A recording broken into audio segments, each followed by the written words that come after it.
Well, good evening, everybody.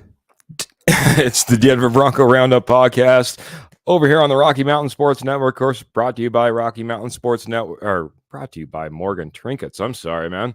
Got a million things running through my head, man. It's a fantastic evening as we jump in here on a Friday night, man. I always love Friday nights, man. Always seems to get hopping with the comments. The posse seems like they're on fire, ready to go, rip roaring, ready to go. Like I say, for the man next to me, my name is Keith Brugman, by the way. Anybody who doesn't know, anybody maybe just tuning in, listening in. By the way, find us on X, Twitter, formerly Twitter. Me and Trevor hang out there. Love to have a little bit of a conversation. And I just let the cat out of the bag over on the launching pad, Mr. Trevor Salzman, my co-host for this evening, man. How you doing, sir? Doing well, Keith. Excited to have another episode of Denver Bronco Roundup. Excited to get into the schedule a little bit. Had a little bit of news there, so can't wait to break it down and see how the Broncos are going to do. Yeah, man. We've been waiting for it. All the pieces, all off season, right, man? From the final whistle to that final time they walked off that field, all of a sudden, all the questions come up in the air. Or as Sean Payton would say, you take the puzzle, you flip it upside down, and you start building that puzzle all over again. And lots of things come to this point. We went through all the free agency, we went through the draft. We've got our players kind of assembled at this point. Don't get me wrong, probably a few additions and subtractions still in line down the road here in the near future. But that being said, now finally, we know exactly what it's going to look like for the 2024 season as far as our opponents, what days, how many home games, where our bye week is, all that fun stuff. It's all laid out there in front of us. It's really what's laid out in front of us is kind of our map to get to the playoffs, man. It's really showing us, what's possible and maybe what's not possible. But I'll tell you what is possible is a fantastic posse that always jumps in, like I said, on these Friday nights, starting off with Mr.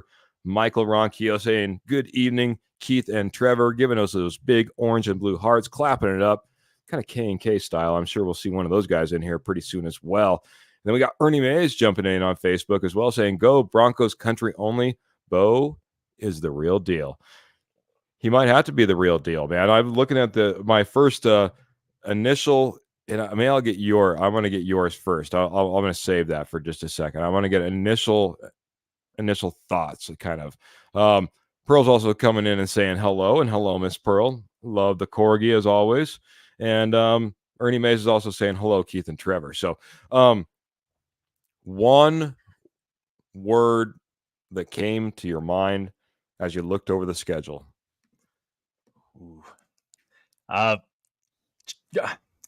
Challenging, I would say. Challenging. Yeah, that's fair, man. And first one that came to me was just gauntlet. Seems like there's just these gauntlet runs that the Broncos are going to have to go through. And I hope you're right, man. I hope Ernie's right, coming in here and saying Bo is the real deal, because, if Bo is the real deal, then there's a chance. There's a good chance for the Broncos on the schedule. If Bo, is like most rookie quarterbacks and doesn't just come out like a CJ Stroud on fire from the get, then yeah, there's going to be some struggles, and it might be a rougher year, and we're going to get through it. As as Pearl comes in and gives the one-word answer, and as tough. Yeah, it's a tough schedule. I mean, we're not heading to London or Germany or off to Brazil, but outside of that, man, it's not the easiest of schedules. And like I said, we'll get into it, we'll break it down. Roy Osborne saying, "Man, I have so many words and so little time about this Broncos schedule." Yeah, absolutely.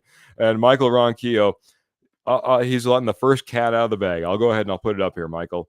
The bye week on week 14. We haven't seen that in a long, long time. So we're gonna get all into that, man. And Jody was coming in. I accidentally hit it. Might as well throw that up there because it's relatable. It says, "I hate the week by 14 by." So, yeah, there's not a whole lot of reason to be excited about a week 14 by, but let's jump into it, man. Let's just we'll go through this. We'll kind of go rapid fire. We got obviously 18 weeks to go through. I don't want to elaborate too much on each individual one, but there's a little bit of a storyline, I think, as we kind of talk. So let's start off week one.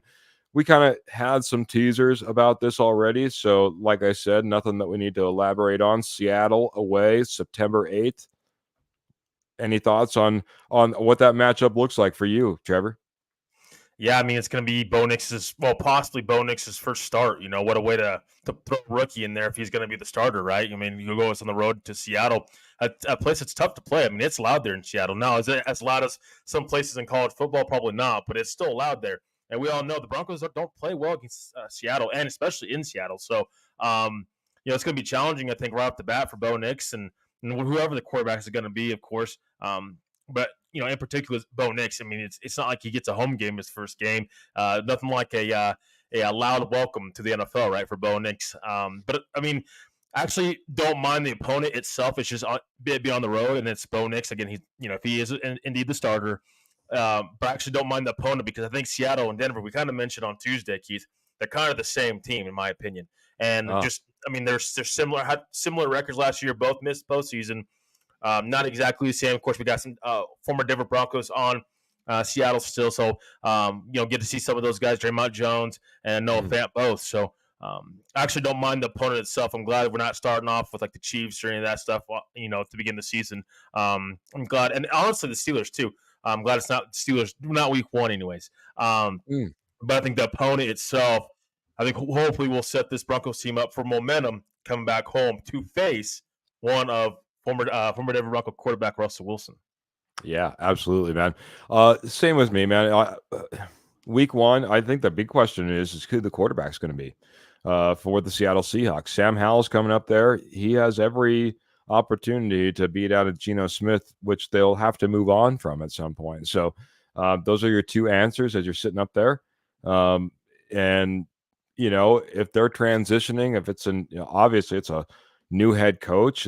There's a lot of things going on in Seattle. It's not the roughest start for the Denver Broncos, I guess is what I'm getting to, especially as we start away versus Seattle.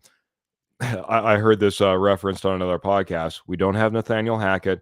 We don't have Brandon McManus, so we shouldn't have to worry about a 64-yard field goal at the end of the game in order to try to win this one. So that being said, does bring back flashbacks from a couple of years ago, but we'll move on and have more flashbacks as we see Russell Wilson come to town for our home opener, week 2. Here's the matchup. It's the matchup everybody has been talking about, man. So talk about week 2 and how big that game is going to be and what that will mean to the Denver Broncos.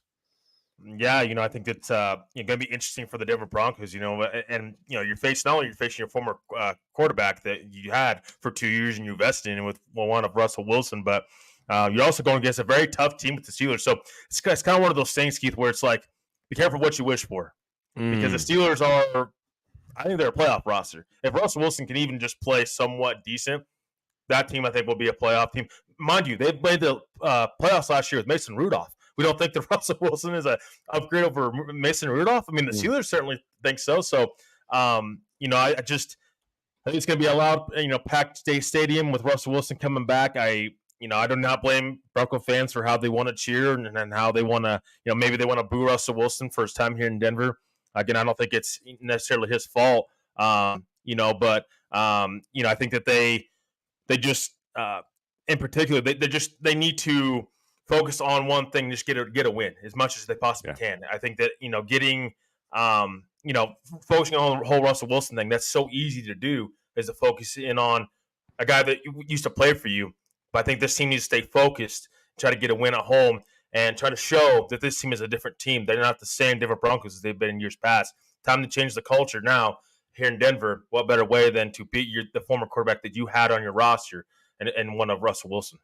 Yeah, I absolutely. I'm sorry. This is all poster board for me, man. This is all poster board material as far as I'm concerned, and and maybe that's the way we could get into a whole Cortland Sutton thing, but I think that's one of the remaining guys who like is really, really kind of almost loyal to Russell Wilson and his process. Let's face it, Justin Simmons isn't part of this team. You know, that was another guy who was really, kind of invested into Russell Wilson as well. But that being said, man, let's go out there. Let's go out there and beat him. Let's go out there and beat the Steelers. Let's go out there and get winning. This is like I said, to me, early in the season, this is a chance to try to get some momentum. For a guy that, had to sit out a year because of Bountygate, again, this is poster board material, and let's go out there and let's make sure, guys, let's make sure that we come out the winner in our home opener versus the quarterback that we let go off this team, right? So I'm gonna go ahead and I'll fast forward, man. We no breaks. We head away once again, and we're nowhere near the West Coast, man. We head all the way out to Tampa Bay. Uh, Tampa Bay has kind of snuck up and become, that playoff contending, that sleeper of a team. You know what I mean? No one expected Tampa Bay to be anything last year. Nothing last year. And they were pretty dynamic. Now, do they continue that?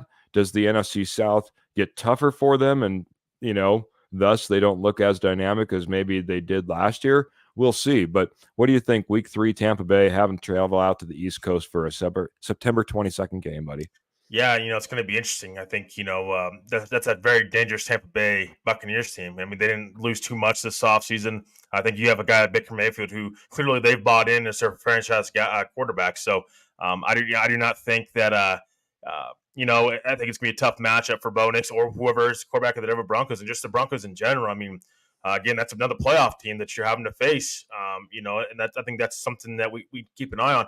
Two out of your 3 first opponents are playoff teams. So what a way to start the season off, right? I mean, I don't think the schedule makers really did Denver any favors here, in my opinion. And you're traveling, you have to travel on the road. You don't know what the weather's going to be like. It could be rainy, slushy, it could be hot there. Who knows? I mean, so a lot of different things are kind of pointing into, well, we don't know what Denver's, how Denver's going to fare in Tampa Bay or in some of these other opponents start the season. But again, tough opponent, and we shall see how the Broncos handle it. They're going to get challenged early on for sure, start of the season. I'll say that. It looks to be so. It looks to be so. But once again, we're here. We are. You're just alluding to the fact that we don't know all the circumstances that are going to be about. We don't know what these teams look like.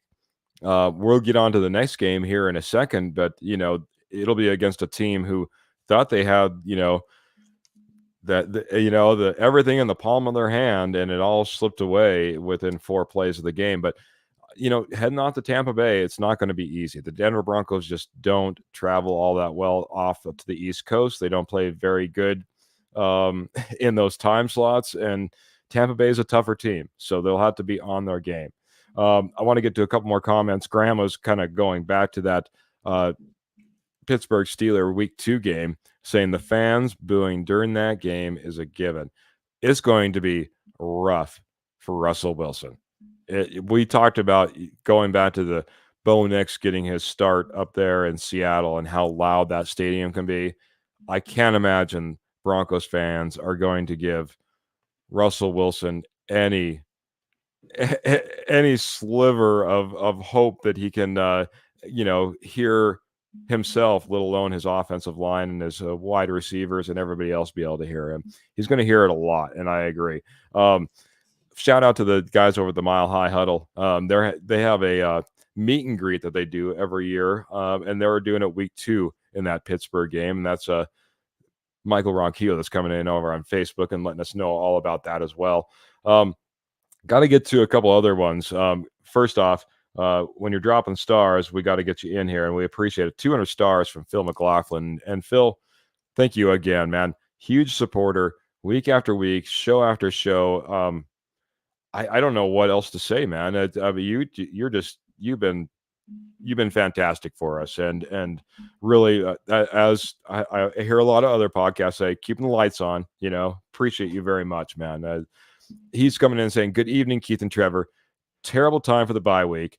He's thinking 7-10 this season, and I don't know if we're going to get into any predictions. Maybe we'll save that for another day as we kind of run through and we analyze this. I always like to see sometimes what these other teams are, what kind of gauntlet they're going through when they run into the Denver Broncos, or have been through, or about to go through, or when their bye week is, and in order to really try to put this all together. But yeah, it's a terrible time, maybe. And I want to get to that as we kind of, we'll tackle it right now, because I'll tell you what, we've had a couple of people talking about the bye week. We had Michael Ronquillo that came in early and said that Broncos bye week was on week 14 as well. I'll give you my 2 cents. If the Broncos are doing well, and I saw another comment that came through here. I think it was Ernie Mays that came in here, and he had a prediction on how many. Yeah, Ernie May says we can win 10 or more wins this season. If we're in that realm, Trevor, if we're on that pace, if we're on that track, and we get a week 14 bye, we get to get healthy and then have 4 more games before the postseason. We get to get healthy and then go on a 4-game run to dictate if we're going to make the playoffs or not. There's a lot of things to be said about being able to have a week 14 bye and then having to take on some of those opponents, which won't be easy. We'll get to that part of the schedule. It's not an easy part of the schedule. If you're not that any of this schedule looks like, ooh, yay, that's the easy part. But if you're doing well enough and you're getting that week, that late bye, I like that, man. I like that, because on the opposite side of things, if you have that bye in week 4, man, you just have to go on a run, and it's endless and it's continuous. And then you're into those last 4 games where you're thinking you really need to make that push in that last quote unquote quarter that doesn't exist anymore. And you're burnt out. You know what I mean? You're having to push with no rest. So I kind of like the bye where it's at. So what are your thoughts, man? And we'll go back to Phil's comments because he dropped the star. What are your thoughts on that week 14 bye? And are you leaning? I'll give it this way. We have one guy that's on the lower side of 500 and on the upper side of 500. If you need to, you can give your prediction on that as far as the upper or lower, as far as where you land. I'm sorry, Trevor, I've been talking. Go ahead and take the mic. No, all good. No, I mean, again, I'm not going to give a prediction as of right now, because we have so much time between now and the beginning of the season. So watch for that later on. But I'm more of an agreement, I think, with Phil here. I think that we should temper our expectations a little bit, just because we do have, Bo Nix is a rookie quarterback, and you're talking about a team that I think Sean Payton and George Payton are still trying to build up. So I'm more on the 7-win side of things, but I wouldn't be surprised either way, honestly. Can Sean Payton squeeze 9-10 wins out of this team? It's certainly possible. Are the chances great? I don't know right now, per se. I think you have your rookie quarterback in here. I think it would be almost a disservice to put all that pressure on Bo Nix this year. I think he needs to develop. I want to see the Denver Broncos team go in the right direction, first and foremost. If you win 7 games, you go in 7-10, but this team is going in the right direction, I will take that. I'm not expecting playoffs this year, because it's such a big turnaround. You lost veterans like Justin Simmons. You lost Russell Wilson. You lost Jerry Jeudy. You lost a lot of big players this offseason, and you're trying to replace them. And on top of that, you try to build a roster with this team the best way you could, while taking all that dead cap hit with Russell Wilson this year. So you already limited you there, and you didn't have your second round pick. So you just didn't Yep. have everything at your service to build your roster up. That's why I'm on a little bit lower on this roster, and you have a rookie quarterback like Bo Nix. Yeah. I will say the bye week, that is a little late in the season for me, but I think if you're in it, if Denver's in it to the end, that could be key. The bye week being that late in the season because it gives you a week off to get healthy before you finish out the season strong. So if the Broncos are not in the playoffs and they're clearly out, then I don't think the bye week means a ton. But when it comes to if they're in it in the wild card or if they're trying to win the division and they're in Mm-hmm. it, it's huge for them. I think for health reasons because it's such a Yeah. long season. These players they need to get healthy, and as you get towards the end of the season, they have more players. More than likely, the Broncos got lucky last year with their injury situation. More players are going to be hurt, and they're going to Yeah. be hurting. So you need that extra rest to finish the season. So it just depends. It just depends on where the team's at. I'm in the middle when it comes, liking the buy in general. But yeah, I mean, it should be interesting time. I don't think we've seen that late of a buy, like you said, in a long time. Yeah, absolutely. Week 1, week 2, week 3 out of the gate, man. We got to really catch up before we get through 18 weeks of of football here. Week 4, Jets away, man. We keep that away streak going. That's 2 games in a row. We're facing the New York Jets. We're expecting Aaron Rodgers back. What are your thoughts? Week 4, New York Jets, September 29th. Yeah. Again, it's just kind of like, where's this team at? Is that Aaron Rodgers the quarterback of this team, or is he hurt again? It's like if Aaron Rodgers is the quarterback of the Jets, I kind of am leaning more towards the Jets in this game, and it's on the road in New York. So, New York's a tough place to play, and Denver tried playing the Jets last year, and obviously didn't go well for them. And of course, now Zach Wilson's on the roster here in Denver. So, situational. All these games are situational, like you said. Just depends on where these guys, what happened in this situation. Is Aaron Rodgers the quarterback now? Because it can really depend on if he's a quarterback or not, or on one certain injury. It could be an injury away from you not winning that game. It's absolutely possible. And so, I think that again, this is a tough matchup for Denver on the road with the Jets, and that's a roster that I think is ready to win now. And Denver's still in that building phase for me. So for me, it's still really tough. Again, matchup early in the season when Denver's trying to find their footing as a team in general. Yeah, offense is still coming together, especially as far as the offensive line for the Jets. We'll have to see how that comes around. The defense, if they come around like they did last year, was one of the best. So not an easy matchup for Bo Nix. It's on the road once again. It's on the East Coast once again.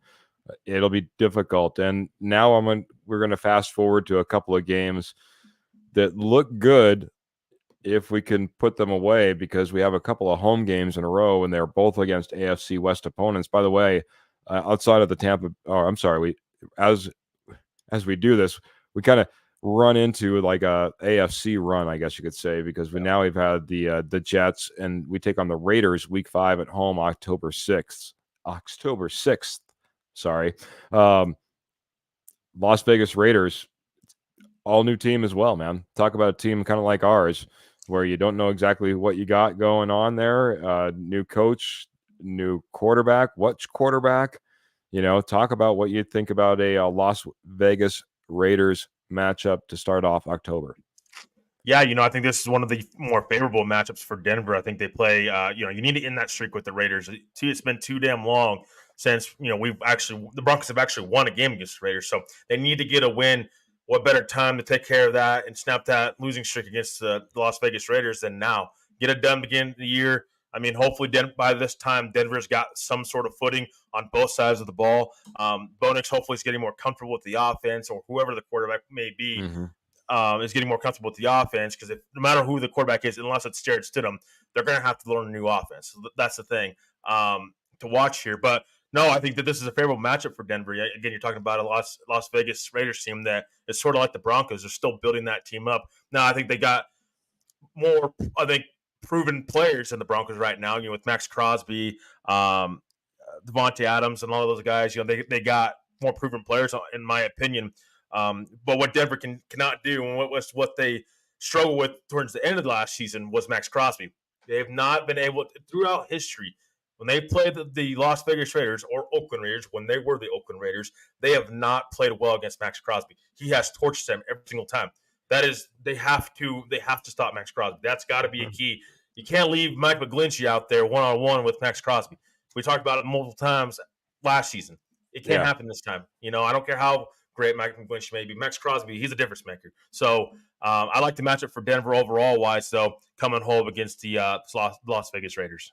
I agree, man. I'm going to just straight out agree. This is, again, for me, when you talk about Seattle, Pittsburgh, Tampa, New York Jets, trying to split those games, trying to, be on that East Coast run, you got to come home and you got to start winning some home games. And you're coming home against AFC West opponents. Las Vegas Raiders, you need to figure it out. Like you said, a way to stop a streak, a way to stop Max Crosby. And then we're going to flip right over to the LA Chargers in week 6, October 13th. Again, another home game, a new era there. Harbaugh, it comes in, a new style of football that we should be expecting from the Chargers. But again, in my opinion, another must win as if we're going to be getting those 10 plus wins, if we're going to be making that bye week meaningful later in the season, this is one of those games you just got to take care of. Yeah, absolutely. With the Chargers too, that this is going to help the Broncos going forward. That defensive line, I think you can make that argument that the Broncos, the position that they upgraded the most was the defensive line this offseason. That defensive line was not very good last year. Horrendous. Jonathan Harris, was not very good last year for this team.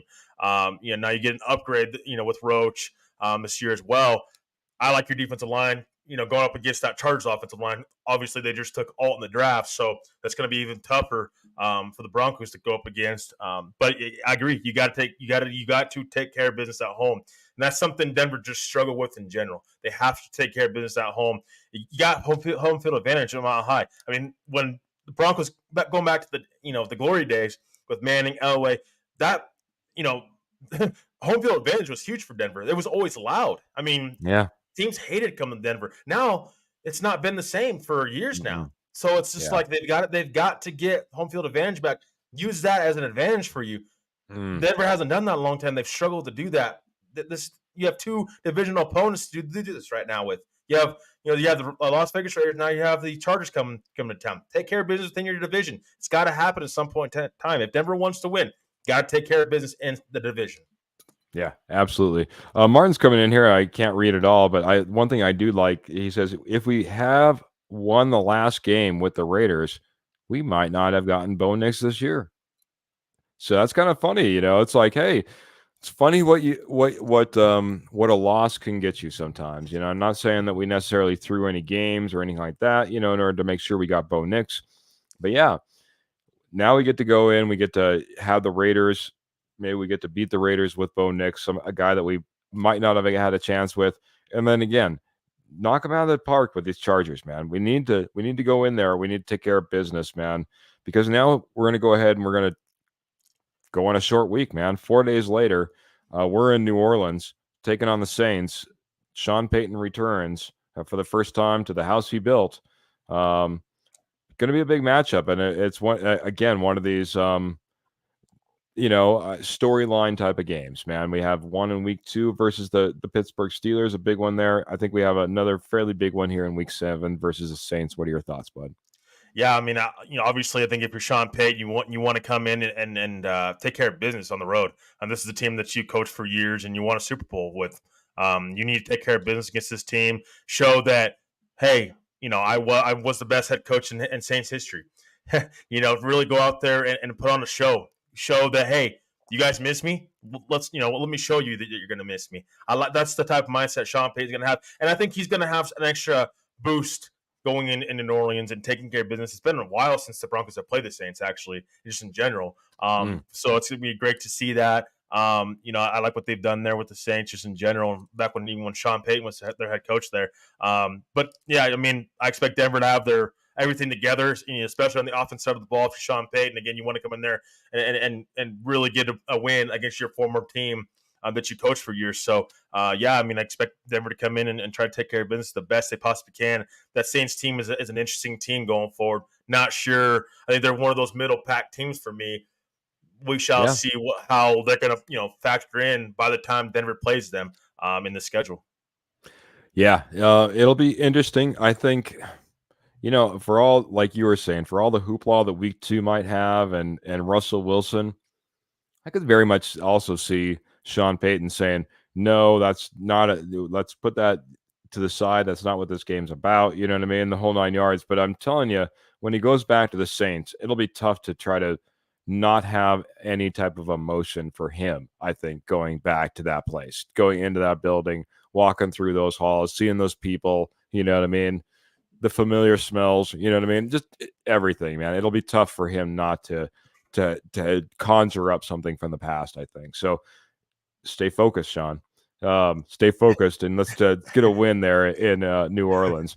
Got to say hello to a few people in the chat because all of a sudden we had everyone jumping in here, and we appreciated it a ton. Oh, by the way, I put the comment up. Graham said Patrick Surtain is going to lock down Devontae Adams this time around when we were talking about the Raiders. We had Aussie Wombat coming in and saying, "Good day from down under. How's everyone this fine morning?" And I think if we go 8-9 this season, that's a good rebuild start. Yeah, kind of like you were speaking, hey, don't expect the world.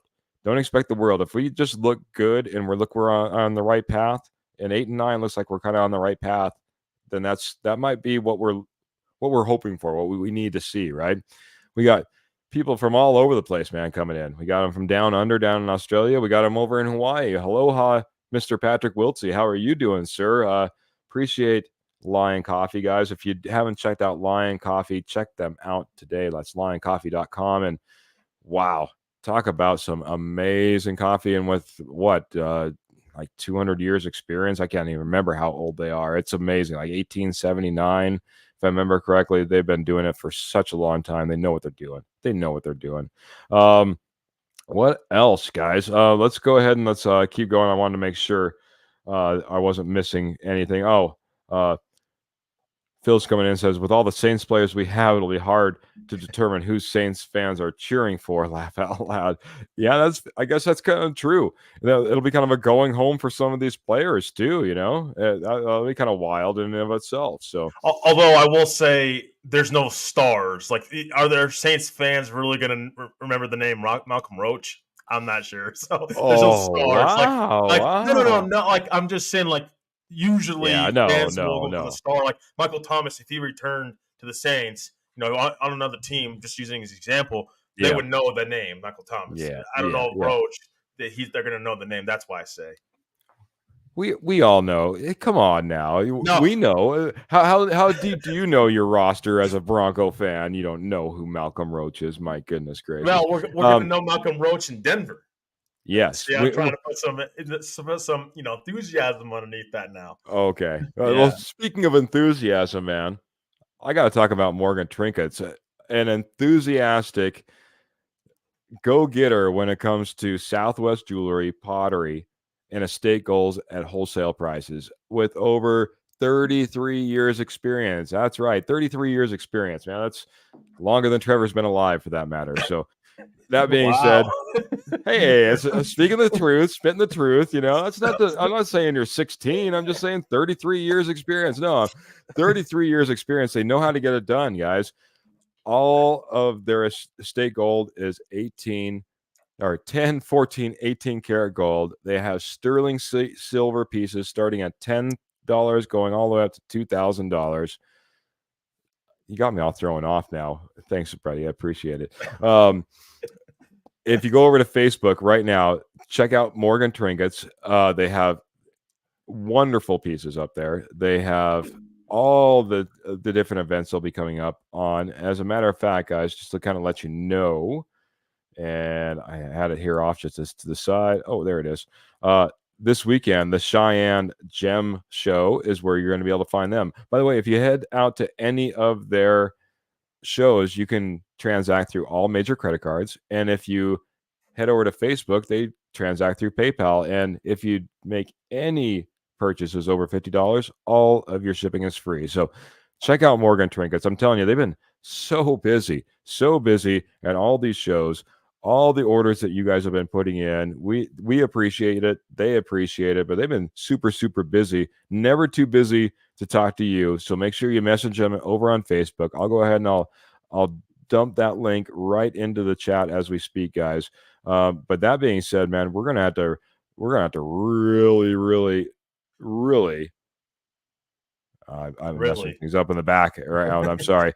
Really, pick it up here in the second half, buddy, in order to get through this. Um, I'm going to get into Martin's comment and then we'll jump into this. He says, if I'm honest, next year isn't about our record at all. It's all about what Nix does. At the end of the season, does he still look like the future? Yes. This is exactly the question that we're going to be looking at as we go through these schedules and through these games is what we have with this team, with this coach, with this quarterback, and what the future looks like. But right now, we're going to look at the future in week 8, man, as we finally get to go back home after 3 weeks on the road. We get a little bit of a mini bye coming off of that Thursday night game versus the Saints, and we get the Panthers at home, buddy. Maybe a little bit of a reprieve right there, right? A little bit of a breather, right? We might need it. yeah, we all know what the Panthers are as far as where they're at organizationally wise. With Bryce Young, again, big year for him. Talk about deciding on if your current quarterback is some of your franchise quarterback. That's what the Carolina Panthers are going through right now. So again, I think this should be a pretty decent matchup for Denver. I like Denver here coming home facing Carolina, a team that they just kind of they're still trying to build and figure out if Bryce Young's their guy with the new head coach in place as well with Dave Canales there. So I think Denver's got the advantage there. I think Denver's got the overall better roster, and I expect Bo Nix again. It's all going to be with rhythm with Bo Nix. Can he find a rhythm, and how quick can he find a rhythm if indeed he's the guy? Which again, by this point in time, if Bo Nix isn't the quarterback, then we probably should start raising a little bit of questions on Bo Nix and Sean Payton going forward. But no, I like this matchup for Denver. What better way to come home, face Carolina Panthers, and get a win.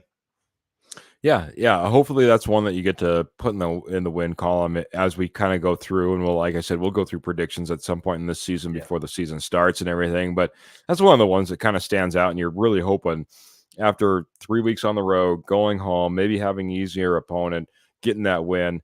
And you hope so, because all of a sudden, man, you have to feel like you have to go kind of on a run. Phil's coming in though. He says one more thing about the bye.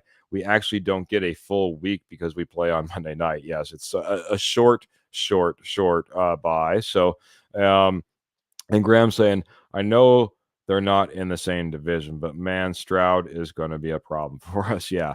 It's still in the AFC. You know what I mean? And when that's the case, man, we're going to have to be competing with him in a roundabout way because we're all competing for playoff spots, man. But I'm going to go ahead and week 9, week 10, we can talk these almost paired up, man. They're both away games, November 3rd, November 10th, Ravens, and then the Chiefs, man. And on paper, as it looks right now, this is like that gauntlet portion right now because that's a back-to-back brutal back-to-back away stretch, man. So talk about Ravens, Chiefs. We'll wrap that into one. Yeah, just talking about both of them real quick. Those two, again, the schedule makers didn't do Denver any favors by scheduling those two teams right back to back. They're talking about getting momentum after Carolina Panthers win, if indeed Denver can get that done. Talking about two really hard opponents back to back that can really be season killers, for the Denver Broncos if they are, indeed on the right track. But I mean, even if you can even get one of these wins, forget about getting both of them. If you can get one of them, that's huge, I think, for this team going forward. Where you're at, you're not expected to get both of them. These are two very hard opponents. Two teams are likely going to be fighting for a playoff spot, and might be fighting to be in the Super Bowl. So if you can get one just on the road, that would be huge for Denver. And again, we'll talk about predictions down the line because we got to see how the roster is all going to be playing now. We're not even in training camp yet. But I think that this is going to be very interesting for Denver. Tough challenge once again. Kind of goes back to this whole challenging. One word to describe the schedule: challenging. This is the definition of that right now with the facing the Chiefs and the Ravens back to back. Yeah, like I said, my key word was gauntlet, and it just seemed like there was these endless gauntlets that we would have to go through in order to try to put together a successful season. Again, all will come into play, man. We didn't. The Jets thought they had the AFC East in the palm of their hand, and that lasted all of 4 games. I'm not wishing anything badly upon anybody, but that same scenario plays out in, let's say, Kansas City this year. That changes everything, everything as far as what the outcomes of the entire AFC looks like all of a sudden. Again, not pushing anybody into injury or hoping anything on anybody. I love good competitive football from the best players that can take the field. That's when that's good football. But I'll tell you what, the Ravens and the Chiefs back to back away, that'll have to be some good football. And it doesn't matter what team you are. It doesn't matter. You could choose one of the top 5 teams in the NFL and say you have to go away, Ravens and Chiefs, and they'd be like, oh, that's rough, man. That's rough. So the Broncos have it rough. They get to go home then. November 17th, they take on the Falcons. What could be the Kirk Cousins, maybe Michael Penix, but Kirk Cousins and the Atlanta Falcons, all new Atlanta Falcons, man. This Falcons team has really been building momentum and look like they're ready to take on their division. And they'll be taking on the Denver Broncos at home November 17th. What do you think about that Week 11 matchup as we cruise through here, buddy? Yeah, I mean, again, talk about your defense getting challenged. I mean, this is going to be a challenging start. I mean, we're using the word challenging a lot in this episode, guys. So my apologies. But no, I mean, Denver's defense is going to get challenged here, no matter if it's Penix or if it's Kirk Cousins. I mean, that Falcons offense, they've really built that over the past couple of years. And talk about being hard to defend tight ends. Kyle Pitts. I mean, you're going to get that opportunity right now. To possibly cover him and change that narrative of not being able to cover tight ends. So this is going to be, I think, a challenging one for Denver, even though it's at home.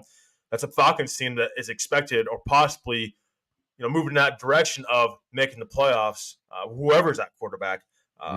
So it's going to be challenging to get to see how Denver responds to having to play the Ravens and the Chiefs back to back, and now coming home to face possibly another playoff team in the Falcons. Again, got to see how that week plays out. But right now, I mean, that's going to be rough. Yeah, I think it'll be interesting. Again, these are whenever you start putting new parts, new pieces together, new coach, new quarterback. Obviously, regime is kind of already in question with some of the, decisions they made during the draft. You know what I mean? So, right now, Kirk Cousins is saying all the right things, and he's got a big smile on his face about the whole 9 yards. But we'll see how this all plays out. It'll be an interesting matchup, though. I think these are two, going to be two competitive teams that are going to be right in the mid pack, and maybe competing at this point. So if that's the case, when it comes to Week 11, this will be a challenging matchup for, I think, both teams and a meaningful one. I'll get to just a couple more comments. Roy's coming in here and saying, said this once, I'll keep saying it. I'm not a pessimist, but I'm a realist. There is no way we'll get to 10 to 12 wins. I'll be happy to get 5 or 6, given the uncertainty of this team. And I'll eat crow if I'm wrong. Well, I appreciate that, Roy. It's easy to get ahead of ourselves. And believe me, I also love Ernie Mays, who's coming in here and saying 10 or more wins. Go Broncos country only, man. I've said it before, man. At some point, I think that we're afraid of success because we haven't seen it in so long. You know what I mean? And it was part of the reason I think a lot of people were nervous about taking quarterback at the top of this draft or trading up and giving away assets to get a quarterback because we were nervous about, I don't know, man. I don't know if that looks like success. We haven't seen it in so long. I don't know if I trust someone making that call, right? Back in the day when we had Peyton Manning under wing and we're going out and we're saying Paxton Lynch is our guy or Brock Osweiler is our guy, a lot of us are going, you know what? Okay, well, this regime is saying so. Let's go ahead and we're going to get behind it and let's go Brock and let's go Paxton, you know what I mean? Or whatever it happened to be. But, after a while, when Brock and Paxton and many others don't work out, we get a little nervous. So I get it. I get both sides, man. I'm hoping for the best, but I'm also a realist. I'll be honest. So, Ernie Mays, like he says, any given Sunday, and that is true to a certain extent. Any given Sunday, anything can happen, man. And John Elway was the epitome of that. We got used to that here in Broncos country. So, um, Pearl saying that's a hard one. I agree. Any given Sunday, though. He's going to eat crow, says Ernie. All right, let's not calm it down in there. Calm it down in there.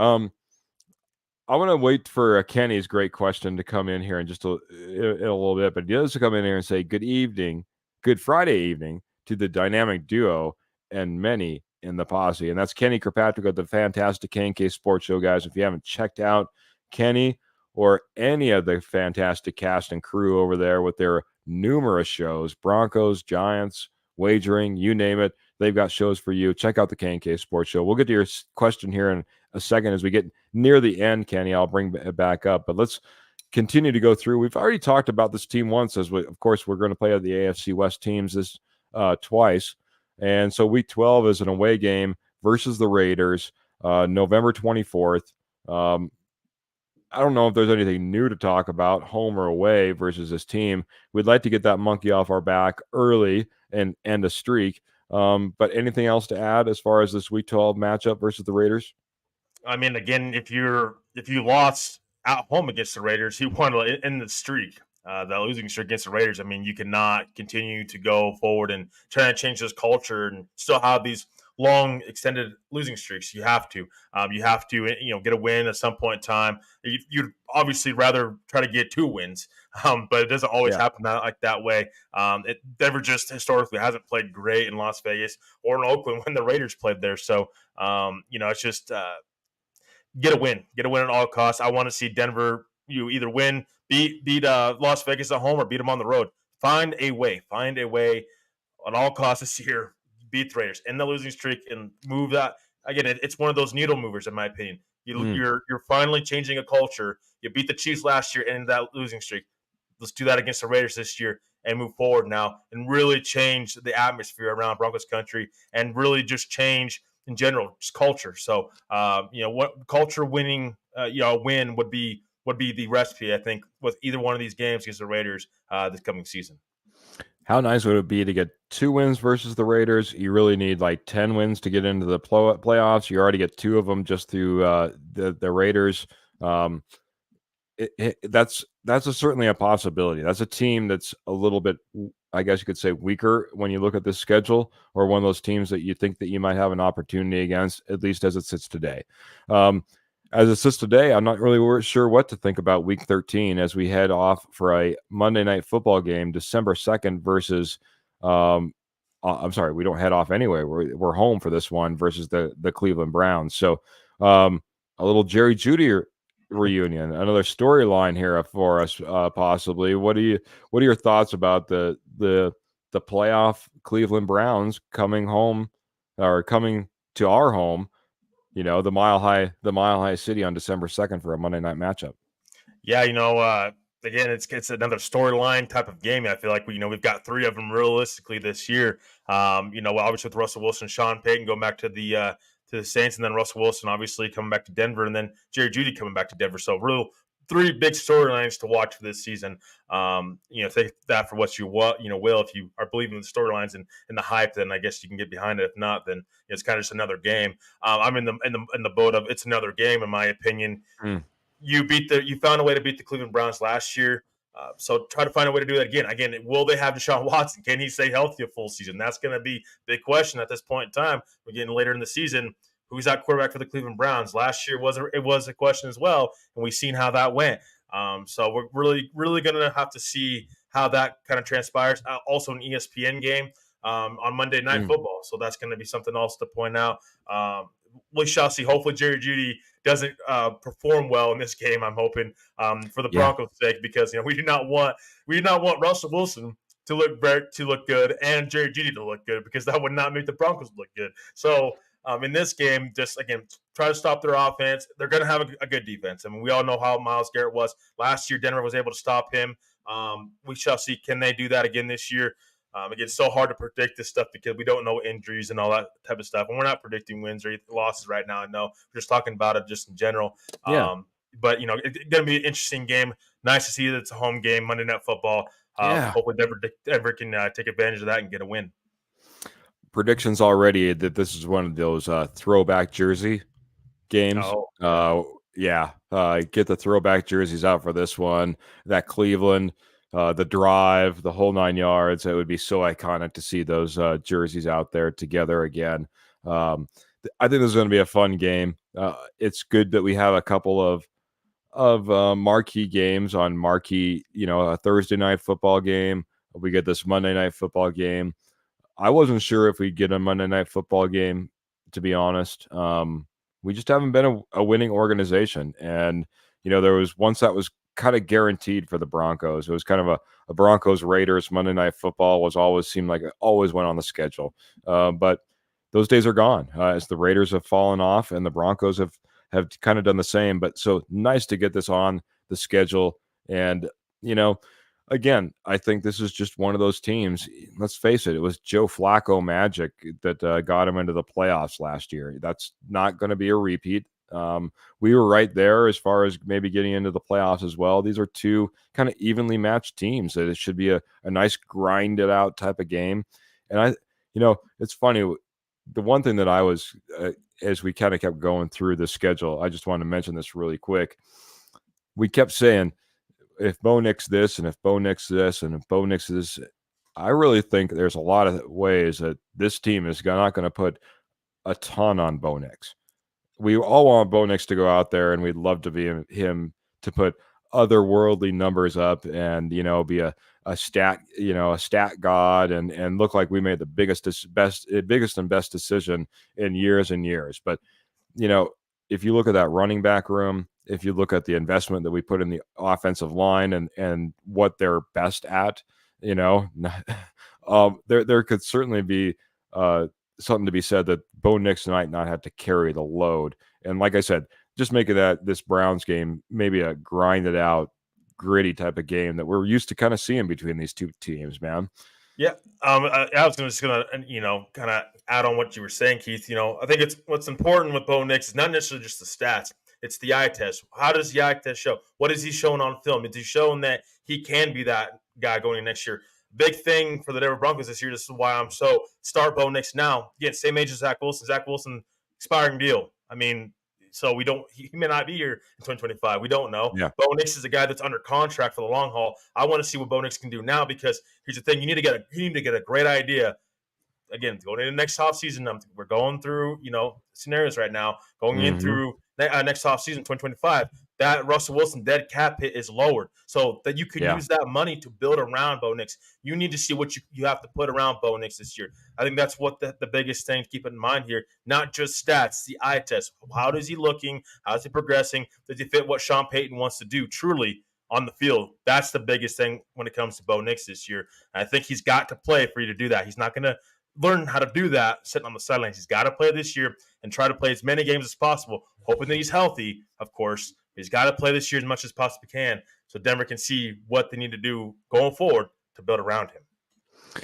Yeah, I thought you were going to go the opposite direction with an expiring contract and Bo Nix under contract. Wouldn't you want to go out there and see what you have in Wilson, before he's gone off the roster and someone else picks him up and he's a phenom? I'm just kidding, buddy. I understand exactly where you're coming from, man. Bo Nix is the guy. The clock starts now. He's going to have every opportunity to go out there week one, and I think he should. But that being said, man, we've been on this relentless run. We're I got about 10 minutes left of the show. But guess what? I get to talk about a bye week. It's week 14, baby. It's like taking a breath, man. It's amazing. Finally, here it is, man. We mentioned it earlier, man. It's a late one. It's a late one, but again, for all those people that are out there and saying, I hate when the bye week is. Jody came in, our great co-host, who's looking to be back here very shortly. Can't wait to have you back, Jody. Michael didn't sound like he was all that excited when he was talking about the bye week being in week 14. But again, man, if you're out there and you've put together a string of a few games and you're sitting there and, hey, you got 7 wins, you got 8 wins. And you got all of a sudden you get this bye week and you got 4 games to go. Man, maybe, just maybe, man, we're rested, we're ready, we're prepared, we've had time. I kind of like it at this point, man. It's not bad, man. And if you're already having a bad season, what does it matter when your bye week is? You know what I mean? If you start off 0-4 and you get a bye week, maybe you can put your season back together, maybe not, but you know what I mean? It doesn't do anything for you either way, in my opinion. I just want to get to one real quick because I haven't seen in a week or two, maybe this name. Victor, so good to have you back, man. So good to have you back. By the way, I'm sure you'll be all excited about Carolina Panthers week 8 when Josie Jewell comes back home to the Denver Broncos, man. Another little storyline there. Yeah. But he's coming in and saying, Bo leaves. So big Bo Knicks fan, I guess, for Victor. Not always the biggest Josie Jewell fan. Pearl's just coming in and saying, great show again. A big thank you. Well, a big thank you to you, Pearl. If it's time for you to duck out, I understand, man. We're about ready to do the same, but we got 4 games left, man. I know that we already talked about the bye a little bit already. I don't know if you have anything to add. Feel free if you want to. If not, then we're going to be talking about that home game versus the Colts December 15th for week 15. What are your thoughts, Mr. Salzman? Yeah, again, the bye week, there's not much. Again, you said all that needs to be said. If this team's not in the playoffs, then it's kind of like it doesn't really matter where your bye week's at. I mean, yeah, if you can try to get healthy as possible, I guess, and maybe try to finish the season as strong as you possibly can. But if Denver's out of it, I think at this point in time, you're probably hoping, at least you can be competitive at least as you're looking forward to the draft and trying to get that high draft pick. Get a higher draft pick as much as possible. But yeah, I mean, going into Indianapolis, is that where we're going? Home. Yep, Home. home. We get a home Yeah, game versus the Colts. So yeah, out of the yeah, bye. So yeah, not bad. yeah. Not too bad. And again, the Colts team that not sure who their quarterback will be. Anthony Richardson's going to have to be. He's got to stay healthy this year, right? Yeah. That's a big question mark for them. Can he stay healthy? It seems like that is their franchise quarterback. As a couple years ago, they took him high in the draft, traded up to get him. But it'll be interesting to see, if he's healthy then, who's their quarterback, and just different, ideas thrown out there, as far to stop Anthony Richardson, because Denver hasn't had to face him before. So it'll be interesting how they're going to handle that defensively. Home game, like seeing that. Haven't seen a Colts home game in a long time for the Denver Broncos. So it's going to be interesting to see how Denver handles it out of the bye. It might be a Colts team that's pushing for the playoffs. So if Denver's not in the playoffs, maybe it's time to start playing spoiler for other teams. Absolutely, man. But at the same time, if they are in the running, especially as you look across these last 4 games, um, and you need a win, this is where you need to start it with versus these Colts, right, man? Not expected to be otherworldly, this season, not expected to be the outright winner of any particular division or anything like that. The Colts should be a competitive team, a good team, but coming off the bye, having a little extra time, having a home game. This is a team that in just about any situation, you want to be able to put them to bed and put a win underneath your belt. And I think that's what we'd be looking for in week 15 versus the Colts. Phil's coming in. He's dropping more stars. And with that, you're going to get my attention, Phil. You got it, buddy. Thank you so much. I appreciate you double dipping tonight, man, and helping us out. But he's coming in. He wants to know.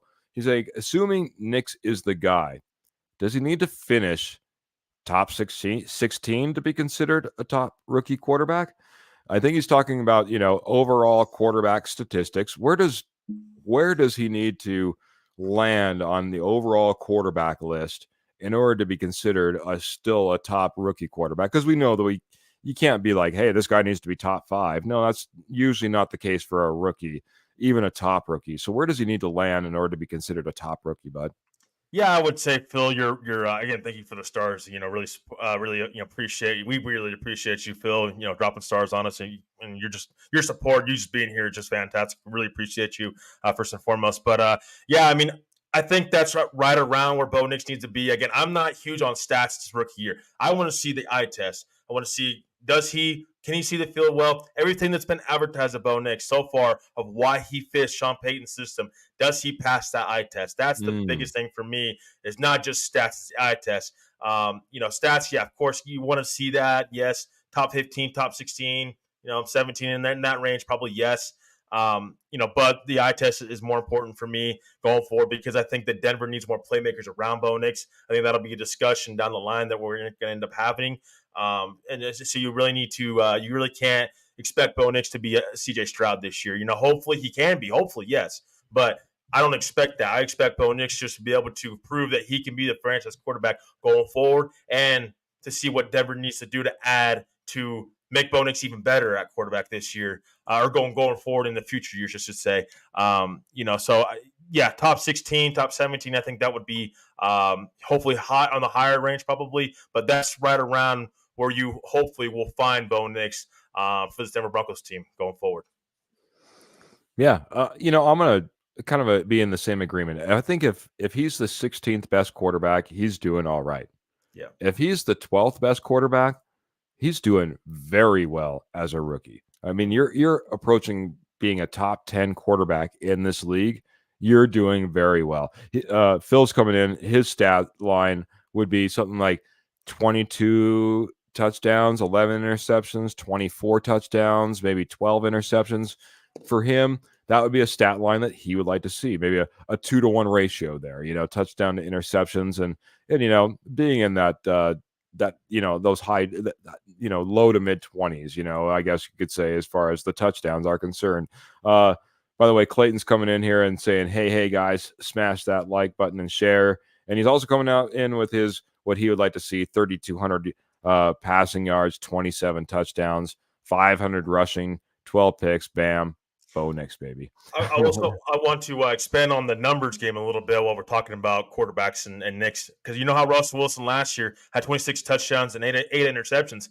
That's why I say I don't want to get caught up too much into the stats. I want to see what the eye test. I want to see what Bo Nix can do, because Russell Wilson is so easy to get caught up into the stats. We see, Russell Wilson's a top quarterback. He still got it.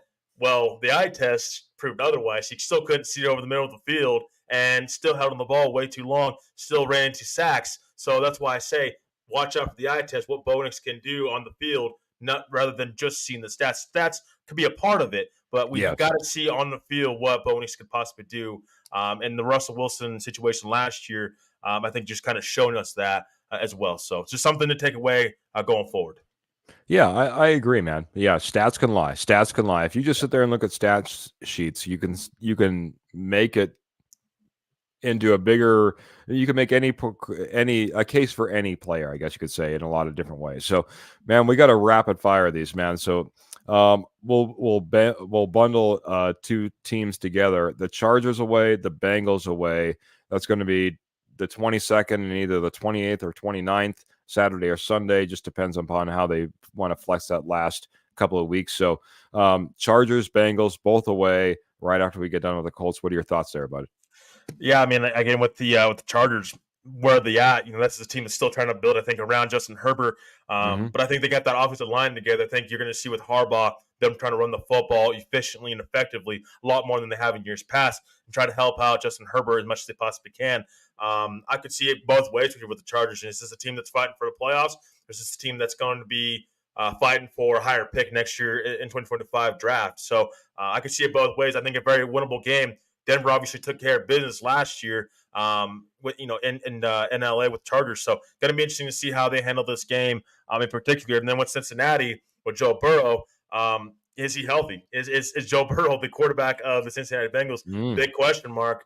I think if he is, it's going to be a tough matchup for Denver's defense. How do they handle that? How can you put pressure on Joe Burrow enough to where he can make mistakes. You can get turnovers like this defense did last year. Going to be very interesting to see what happens with these two matchups.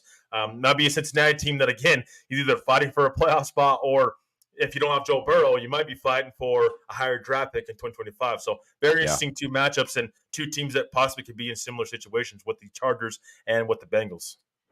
Yeah, I'm going to go back to that grind it out. If we hit the Chargers once again and you're expecting that that Harbaugh, Jim. I was always getting mixed up. Sorry. But you get that Harbaugh offense in there. He's expecting that. I'm expecting the Broncos to be a lot more like that. It's the end of the season, man. What a grinder type of game that could be. Bengals, same thing, man. They've stacked up on their offensive defensive lines, and regardless if it's Joe Burrow or if it's somebody else, I don't expect it to be an easy game in the trenches. So a couple of big grinding games, man. But talking about grinding it out, man, the way they always like to do it, man. Seems like this has been a ongoing theme for a few years now. Final game of the year versus the Chiefs, man. It's either going to be a Saturday or Sunday game, but again, could be meaningful for the Chiefs, could be meaningful for us. Either way, man, another opportunity to go up against them and maybe mark the end of the season one way or the other. Yeah, it's one of those things where you're hoping that Denver's fighting for a playoff spot, and this is going to be an important game for them. And hoping it's not going to be a game where you're talking about, well, let's just play the backups and let's see what happens, or let's play the young guys and let's see what happens. It's it's the Chiefs. Mahomes, is he playing this game or is he not? A lot of hypotheticals here in this game. What it possibly could be. Last game of the season, we have no idea. Obviously, if you're Denver, you want to get a win. You took care of business this last season with the Chiefs at home. Can you do that for a second consecutive season? That'll be very interesting to see if they can do that. But bottom line, take care of business in the division. That is huge for Denver success going forward. You have to take care of business in the division, something they've struggled with for multiple years now. They've got to do that. I think if they have any chance at making the playoffs, have to take care of business in the division. Yeah. You'd like to at least get to that point where you're splitting them all, right? Yeah.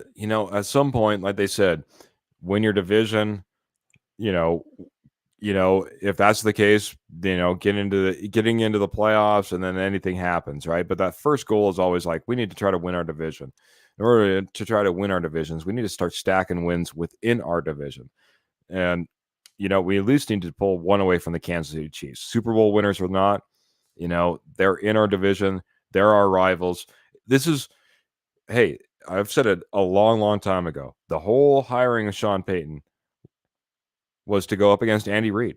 You don't hire, the best quarterback to go up against Andy Reid. You don't hire the best defensive line player, edge rusher, to go up against Andy Reid. No, you need a mind that can go up against Andy Reid. And Broncos went out there and they got Sean Payton. It's time for that to start paying some dividends on both sides of the ball. So great way to go ahead and round out the season, though. Always great to, I kind of think, round it out that way, especially if you can pull off a win.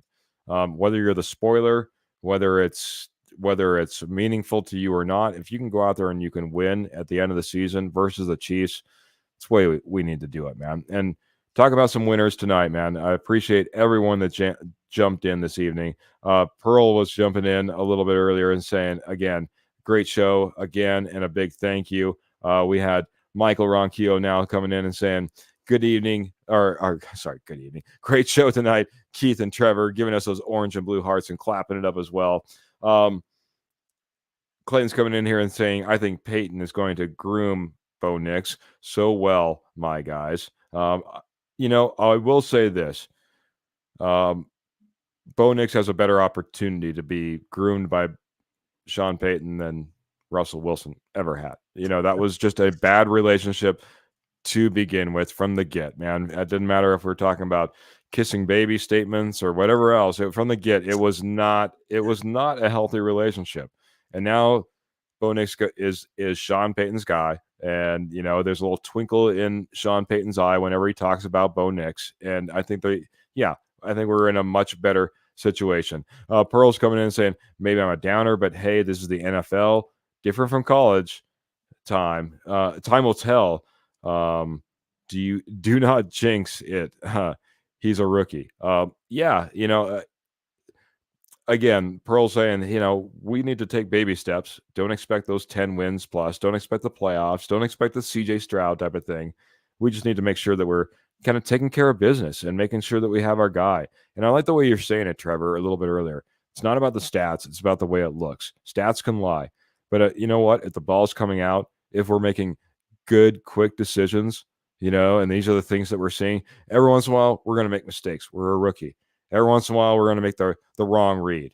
But if you're seeing it most of the time and you're seeing that magic happen in spurts and you're seeing the way it's supposed to happen, that's the key to the future, right? Phil's coming in here, man. Like just about ready to say final comments, but Phil's dropping stars, so I need to get to a question. He says, "Do we have a 1,000-yard rusher this year?" Trevor, we just went through the schedule, man. We went through how difficult it may be, but we didn't really talk about the running game as much as we talked about the passing game. Do you think we have a 1,000-yard rusher on this team?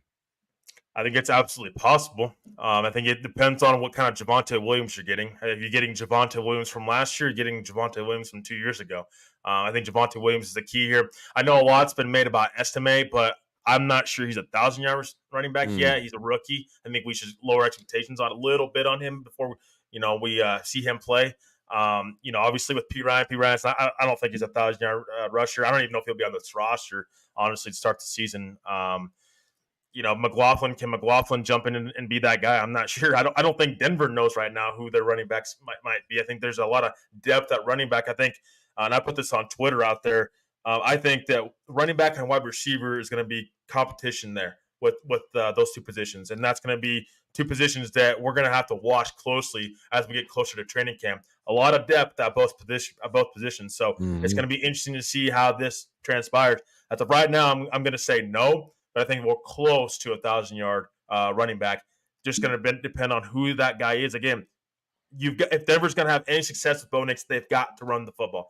Last year, big problem was, and we blame Russell Wilson for this and him and Sean Page relationship, but to be honest, the running game was not very good. It did them no favors. One of the games versus the Cleveland Browns last year in Denver, the Broncos ran the ball efficiently and effectively. When they were able to do that, that opened up the passing game. That means defense had to adjust to the running game. Denver did not do that enough. They had games where, in a row, where it was just barely getting over 100 yards rushing on the ground. That's not going to get it done. And any quarterback, I don't care if it's a rookie, a veteran, it don't matter. You have to run the football effectively, no matter what. If Sean Payton wants to throw the ball around the field, whatever, that's fine. But you've got to run the ball effectively and efficiently. If Denver has any success this year on the offense side of the ball, run the football is going to be a big key to success for this Denver Broncos offense going forward, in my opinion. And with that, I'm going to make it really quick.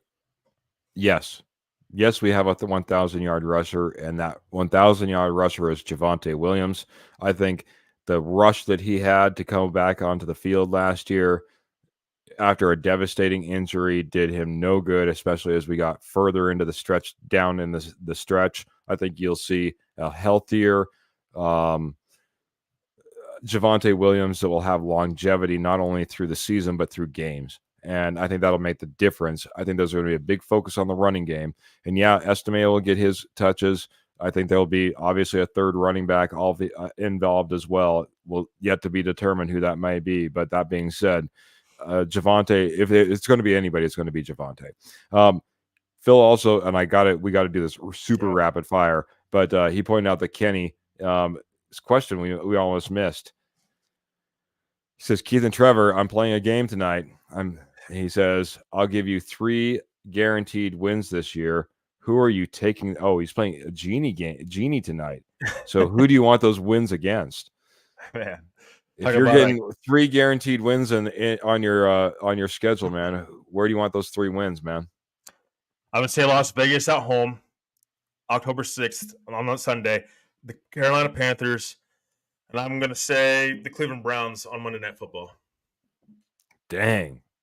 Okay. I'm going to go a completely different direction because for me, it's all about trying to get that division title. I'm going to take both wins against the Chiefs, and I'll take one against the Chargers. I'll take the late one against the Chargers because I want to go on that run. So we have the Chargers, Bengals, Chiefs in the end to take a win against the Chargers and the Chiefs in that late stretch. That's the way I'll go. Hey, man, we get 3 wins in the division right there, man, guaranteed wins, and then get to take on the Raiders on the side and hopefully be able to get 2 more. That would be awesome, man. We're well on our way, baby. So that being said, man, talk about a gauntlet that we went through in order to try to get through this, and we went a little bit long. But, man, I tell you what, fantastic posse tonight. Lots of great questions, lots of great commentary, a little bit of a back and forth on what we should have as far as expectation and wins that was happening off to the side that didn't necessarily hit the screen. But we appreciate the passion, guys. That's what it's all about, man. Some of us are out there saying, hey, let's just get it right. Doesn't matter. I don't think we'll get the wins, but we'll be looking better, and that's what we're needing. Some people are saying, yeah, not only are we going to be looking better, but we're going to be going on that run. We're going to get 10 plus more wins, and we're going to get behind our team. And I love that about everybody that joins this show each and every week, every Tuesday, every Friday, 7 p.m. Mountain Standard Time, right here on the Denver Bronco Roundup. But with that being said, I need to turn it over to Trevor, maybe get some final thoughts in. I'll give you a couple of final thoughts, and then we're going to get out of here. Appreciate everyone being in here. Trevor, what do you got, bud?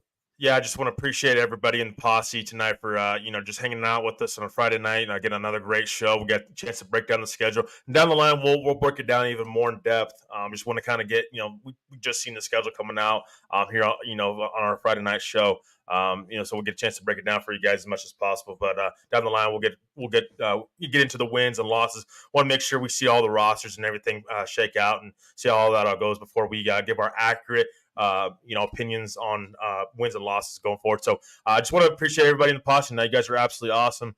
Can't wait to hang out with you guys again on Tuesday. Thanks for hanging with me with the audio issues. I'm sorry I was maybe a little loud in the beginning, but hopefully I fixed it for you guys. Definitely work in progress with the audio. So stay patient with me. I promise it'll get better. But thank you guys for everything. Yeah, you guys are awesome. Truly the best fans out there. And again, you guys are passionate. Each and every one of you Bronco fans, Roundup royalty, you guys are passionate. We may not agree on everything, but man, you guys are one thing you guys are passionate about is the Denver Broncos, and so are we. I can't wait to see you guys on Tuesday. Thank you for everything, guys, and to have a great weekend. Absolutely, man. Yeah, go Broncos. Go Avs. Go Nuggets. Heck, even go some Rockies, man. We're brought to you by the Rocky Mountain Sports Network, and the Rocky Mountain Sports Network covers all your Colorado sports, whether it be Broncos, Nuggets, Rockies, or Avalanche. Nuggets and Avalanche are out there trying to make it happen. I know a few of you guys are probably tuning in and out between us and those games as things are moving along. Let's go ahead and let's support our teams. And one way you can do that is check out the Rocky Mountain Sports Network. We'd love that. Another way that you can support us, guys, check out Morgan Trinkets. They're our fantastic sponsor. I dropped the link a little bit earlier in the comments, but Morgan Trinkets is your headquarters for all your Southwest jewelry, Southwest pottery, and estate gold at wholesale prices, man. Beautiful pieces. Check out their show. They're up in Cheyenne this coming weekend. They're going to have a fantastic show. I'm sure a huge, huge table set out with beautiful pieces for you to select from. Thank you to each and every one of you guys that joined into this evening, man. It was great going through, breaking down the schedule with each and every one of you, kind of getting an idea, high-level idea of what this Broncos team might look like in 2024. And like Trevor said, we'll continue to break it down. Make sure you check out the Denver Bronco Roundup every Tuesday, every Friday, 7 p.m. Mountain Standard Time. We love having you guys here. By the way, man, we're going to be changing the time, but right after this show, we're going to be jumping right over on the Rocky Mountain Sports Network into Settle the Scores with Ryan Woodham. So make sure you check that out. Go ahead and support him as well. He'll have a great show lined out as the Rockies have been on a little bit of a tear of their own, man. Something to be a little excited about. Get the rally towel out for. Again, appreciate you guys so much. Appreciate you, Pearl, coming in here with the hearts as we're getting out. Michael Ronquillo saying Broncos country, this is the way. Absolutely. And Kenny letting us know that the genie that's giving us our 3 wins will look like Kurt Valente. And if you haven't checked out Kurt Valente, check out his great Wednesday show, Let's Talk Broncos, over on the K&K Sports Network. Pray for the Avs. Let's go ahead and, with that being said, boys and girls, make sure, how do you do it? You keep your feet in your stirrups, or your boots. If you want to have your boots on, you can keep your boots in your stirrups. You can keep your guns in your holsters. And of course, as always, keep the Broncos in your heart. Until next time, we're out of here. Have a great night, everybody.